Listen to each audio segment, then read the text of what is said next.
It was pretty easy for Carey to recruit me. He told me I could say ass all the time at work. But I'm super proud to introduce Carey. I think he's got the best title. I know he's got the best title in the room. He may have the best title in the world. We call him Chief Big Ass, and I would challenge anyone to say you've got a better title. But consider this.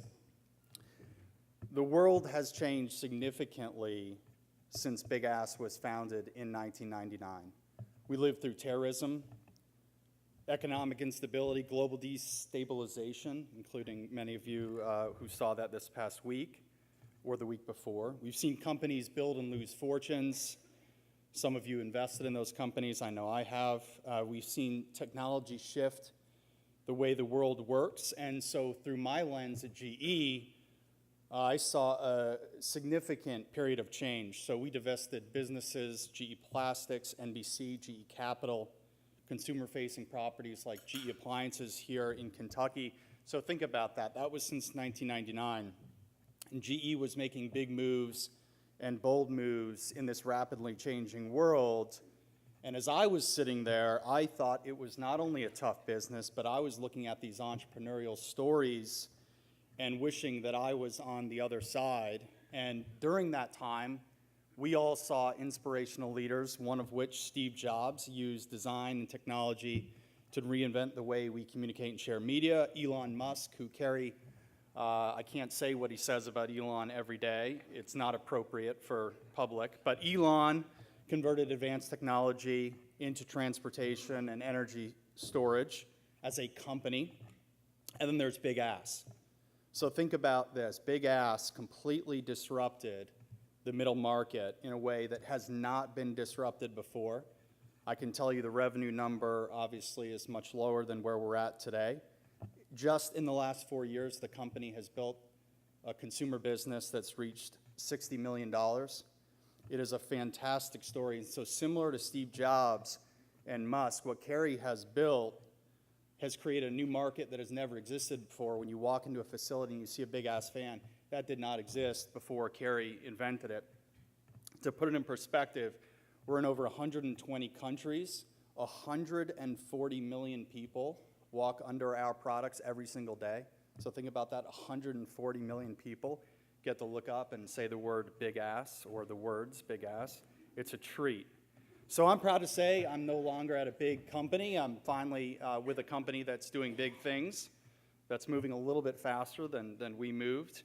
And I'm very proud to welcome Carey to the stage. I know he is just thrilled to be here. This is his favorite thing in the world. So Carey, come on up.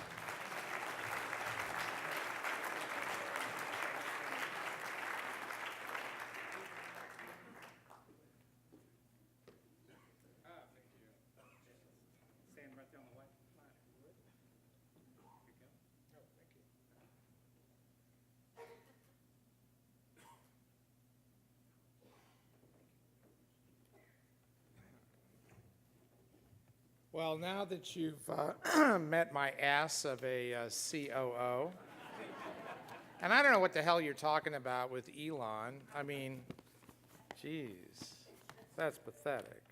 I mean, the guy is ridiculous.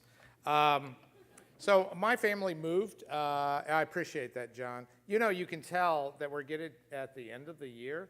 And bonus time and all this shit because, pardon, all these things, because John's lathering me up like that. It's pretty pathetic. It's pathetic.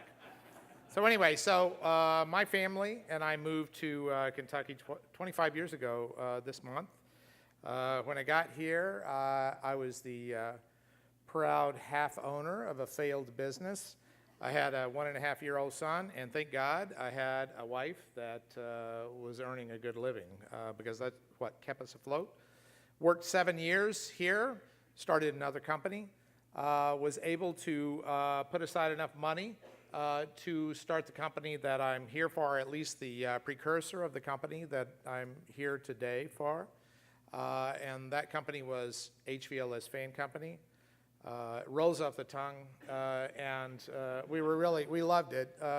high volume, low speed fans. We changed the name. I can't remember why. But what was interesting about it, when you start a company, a small company, everybody does everything. And so when we started, we had about 6 people.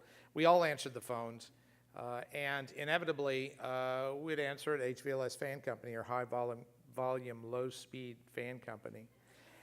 Inevitably, the people on the other side of the phone, there'd be a pause. They say, "Are you those guys that make those big-ass fans?" And now, we're not the sharpest knives in the drawer, obviously. I mean, I employ people like this. This is crazy. And it took us a little while to grasp the marketing genius of our customers. But we did, in fact, after a couple of years. And we renamed the company. And if you're from Lexington, you know that we painted a big sign on a building on Winchester Road. Very popular sign. It was interesting, the city council, they loved it. I mean, they absolutely loved it. They threatened us. They did all sorts of things. It was a hoot. And of course, we wanted to fit into the community. So the first thing we did was we let all of the press, all of the media that we could possibly get a hold of know that we had this sign, that we had the city chamber. They were all over us. It was wonderful.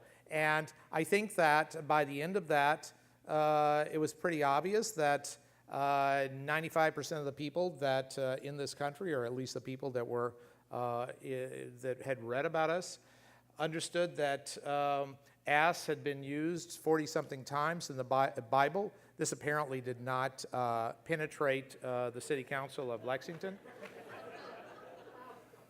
which says something. I mean, you could go. I mean, there's a joke there, I guess. But anyway, so a lot of people imagine that the way we run the company or the success of the company, because as John said, we've had a pretty good run. We continue to. It has something to do with the name of the company, and I think that in an off sense it does. But I think what it tells you is the way that we think about business, the way we think about doing business and going to market. We are, as the video indicated, we are contrarians. We manufacture in the U.S. We manufacture a very high-quality product. We manufacture a very high-priced product. It has to be. It costs us more to do it. We use the best. As a matter of fact, one of the things we do on the industrial fans is we use a gearbox. These are big fans. These are heavy-duty things. We use a gearbox that is assembled, manufactured by a company here in Kentucky, Stober in Maysville. They make the absolute best gearboxes in the world. We've used these gearboxes. We work with them to design a gearbox for this fan. And over thousands, tens of thousands of units, we've had 2 failures.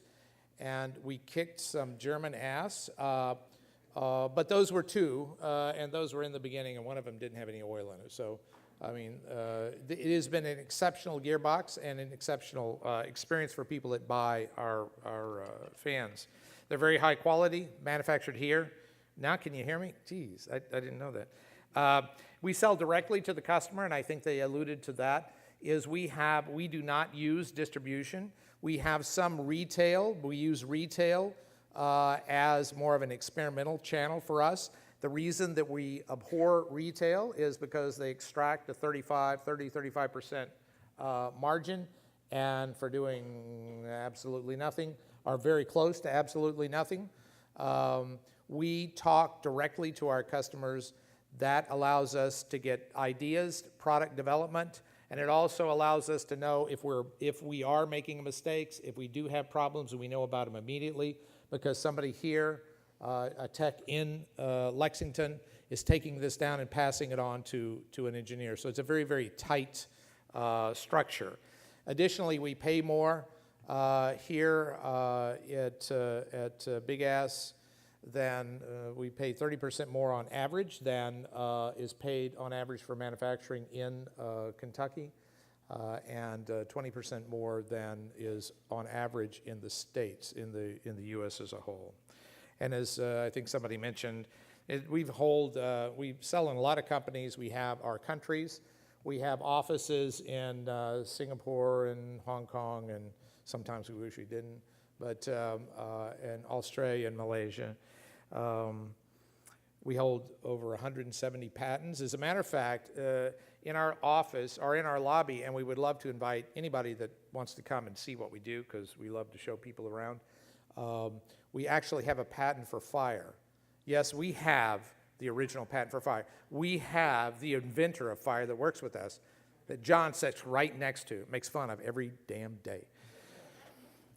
We employ about 1,050 people across the world. We employ about 800 people here in Kentucky. We pay $46 million in tax. We pay in Kentucky, or we pay, oh, Jesus. I wish we did, because that would be totally cool. We would be much bigger than we are. We'd be billions and billions. No, we pay $46 million in wages in Kentucky. Slightly different, I'm sorry. I was getting big. We pay a measly $3 million in state and local taxes. And we're proud to do it on occasion.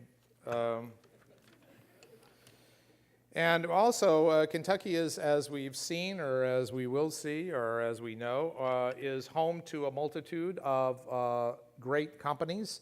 We sell a lot of product in Kentucky. As a matter of fact, we've sold over 31,000 fans and lights in Kentucky in the last 5 years. Additionally, we buy a lot of supplies and materials from Kentucky manufacturers. We've, over the last 5 years, we've purchased more than $40 million from Kentucky manufacturers. And so we've adopted Kentucky as a company, as a home, and I think that Kentucky, in the main, I can see some of these people that won't even turn around and look at me, haven't, but it's possible at some point, as a unique product. And we get an awful lot of tweets and an awful lot of Facebook notes, just like one that we just received on the 5th of November from Jay Farmer, Director of Operations and Training, Marine Corps Base in Hawaii. And I wish I could say where it was, but I'm not even going to try. And he says, I was in a new gym today at the Marine Forces Pacific, Camp Smith, for a tour. They very proudly pointed out their big-ass fans from Lexington, Kentucky. Made me proud. I'm not going to lie. I was dragged kicking and screaming to Kentucky 25 years ago. But I now call it home. I can't imagine any other place that I'd like to be, or that we could build a company like this, because it has a unique culture. It has a culture, and it also has an environment in terms of real estate and so forth. I mean, we have close to 500,000 square feet of space here, and we also are very close to the University of Kentucky that supplies us a large number of our super-duper employees right out of school. So our average age, I think, is 32. So we get them young, and we don't let them see anything on the outside. So they're great employees. So we really appreciate it, and I really do appreciate this award. It's very nice. Thank you all very much.